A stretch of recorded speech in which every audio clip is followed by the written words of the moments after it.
Hello friends, આજે આપણે શાહી મલાઈ મટર પનીરની સબ્જી બનાવીશું, જે ઘરે એકદમ બહાર કરતાં પણ સારા ટેસ્ટની બને છે.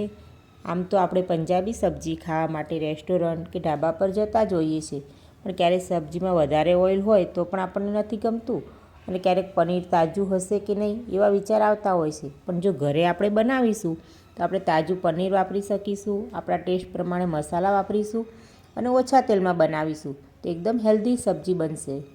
અને આ રીતે બનાવશો તો ટેસ્ટી પણ બનશે. અને મટર પનીરની સબ્જી તો બધાને ભાવતી હોય છે. આ સબ્જી બનાવવા માટે જે આપણે ઇન્ગ્રેડિયન્ટ્સ વાપરીએ છીએ એ પણ હેલ્ધી વાપરીએ છીએ, તો એકદમ હેલ્ધી સબ્જી તૈયાર થાય છે અને ઓછા ટાઈમમાં બની જાય છે. તો ચાલો બનાવી લઈએ શાહી મલાઈ મટર પનીરની સબ્જી.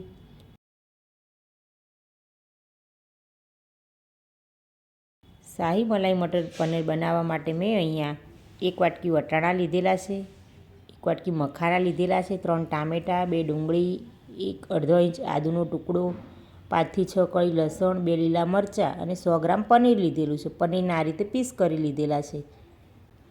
અને આપણે સૌથી પહેલાં એક તપેલીમાં 1 ગ્લાસ પાણી ગરમ મૂકી અને તેમાં વટાણા બાફવા મૂકીશું. બાફતી વખતે તેમાં મીઠું અને ચપટી ખાંડ ઉમેરીશું, જેથી મીઠું ઉમેરવાથી વટાણા જલ્દી ચડી જશે અને ખાંડ ઉમેરવાથી વટાણાનો સરસ ગ્રીન કલર આવશે.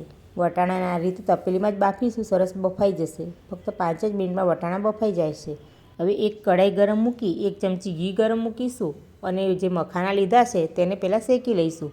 મખાનાને આ રીતે શેકીશું તો ક્રશ કરતી વખતે સરસ એનો કરકરો પાવડર બનશે અને ટેસ્ટ પણ સારો આવે છે.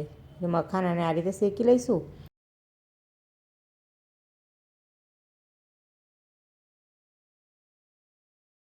મખાનાને પ્લેટમાં કાઢી લઈશું. મખાના ઠંડા થાય ત્યાં સુધી આપણે ફરી એ જ પેનમાં 4 ચમચી તેલ ગરમ મૂકીશું. તેલ ગરમ થઈ જાય એટલે આપણે જે 2 ડુંગળી લીધી હતી તેને મેં ચોપરમાં ચોપ કરી લીધી છે. ડુંગળી ઉમેરી દઈશું અને ડુંગળીને સાંતળી લઈશું. ડુંગળીને સરસ આ રીતે સાંતળીશું એટલે ટ્રાન્સપરન્ટ કલરની થઈ જશે.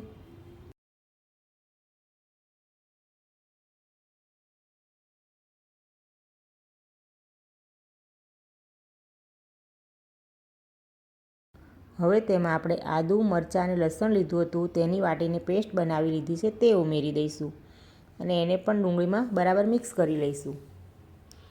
આદું લસણની પેસ્ટ અને ડુંગળી સાથે સંતળાય છે તો સરસ સુગંધ આવે છે.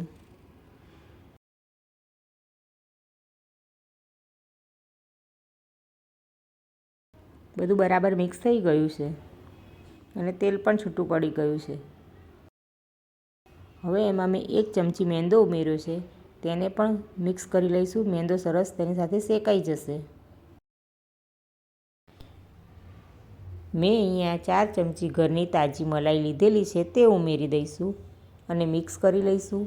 મલાઈમાંથી ઘી છૂટું ના પડે ત્યાં સુધી આપણે મલાઈને આ રીતે ડુંગળી અને મસાલા સાથે ચડવા દઈશું.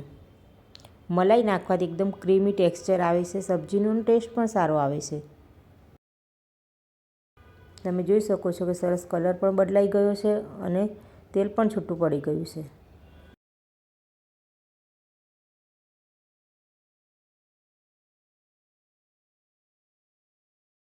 હવે આપણે જે મખાના ઘીમાં શેકીને લીધા હતા તેને મેં ક્રશ કરી અને આ રીતે પાવડર બનાવી લીધો છે તે ઉમેરી દઈશું અને એને પણ મિક્સ કરી લઈશું.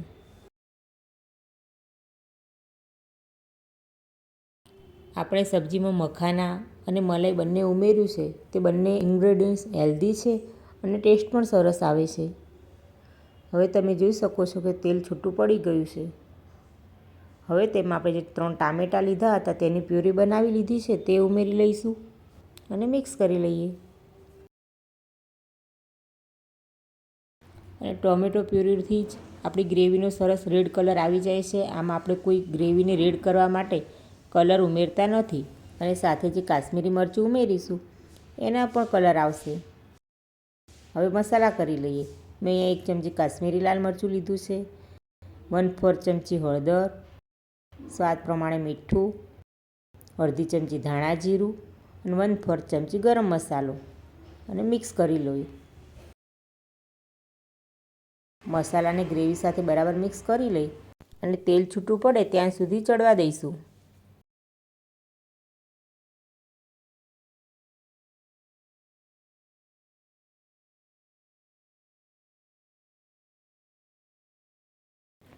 ગ્રેવીમાંથી સરસ તેલ છૂટું પડી ગયું છે અને કલર પણ સરસ આવી ગયો છે.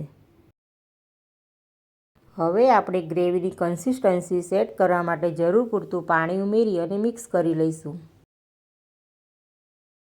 તમે તમારી પસંદ પ્રમાણે ગ્રેવીની થિકનેસ સેટ કરી શકો છો.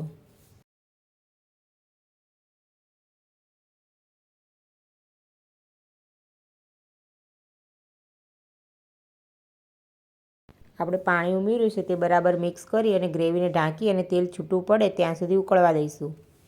તમે જોઈ શકો છો કે સરસ તેલ છૂટું પડી ગયું છે. હવે આપણે જે વટાણા બાફીને રાખ્યા છે તે ઉમેરી દઈશું અને મિક્સ કરી લઈશું. વટાણાને પણ 2 મિનિટ માટે ગ્રેવી સાથે ઉકળવા દઈશું.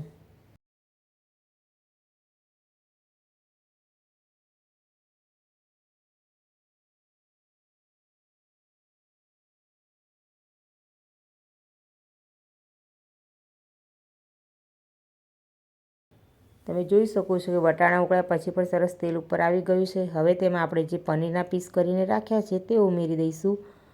પનીરને સબ્જીમાં ઉમેરતા પહેલાં 5 થી 10 મિનિટ માટે ગરમ પાણીમાં રાખશો તો પનીર એકદમ સોફ્ટ રહેશે. પનીરને મિક્સ કરી 1 મિનિટ માટે ગ્રેવી સાથે ઉકળવા દઈશું, જેથી સરસ પનીરમાં ગ્રેવીનો ટેસ્ટ આવી જશે.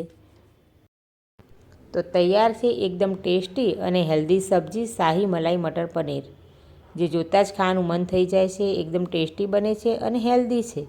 અને એમાં આપણે આપણા ટેસ્ટ પ્રમાણે મસાલા અને ઘરની શુદ્ધ વસ્તુઓ જ વાપરીએ છીએ, જેથી એકદમ હેલ્ધી પણ છે. તો સર્વ કરી લઈએ. અને સબ્જીમાં આપણે મખાનાનો ઉપયોગ કર્યો છે, મલાઈનો ઉપયોગ કર્યો છે. મખાના પણ એકદમ હેલ્ધી છે. જે બાળકો આમ મખાના ના ખાતા હોય પણ આ સબ્જીમાં જરૂરથી ખાઈ લેશે. તો એકવાર બનાવીને જરૂરથી ટ્રાય કરો. અને અમારી ચેનલને લાઇક અને સબસ્ક્રાઈબ કરવાનું ભૂલતા નહીં. અને સબ્જી કેવી લાગી એ પણ કોમેન્ટ કરીને જરૂરથી જણાવજો. અને આવા બીજા અવનવા વિડીયો જોવા માટે બેલ આઇકન દબાવવાનું ભૂલતા નહીં.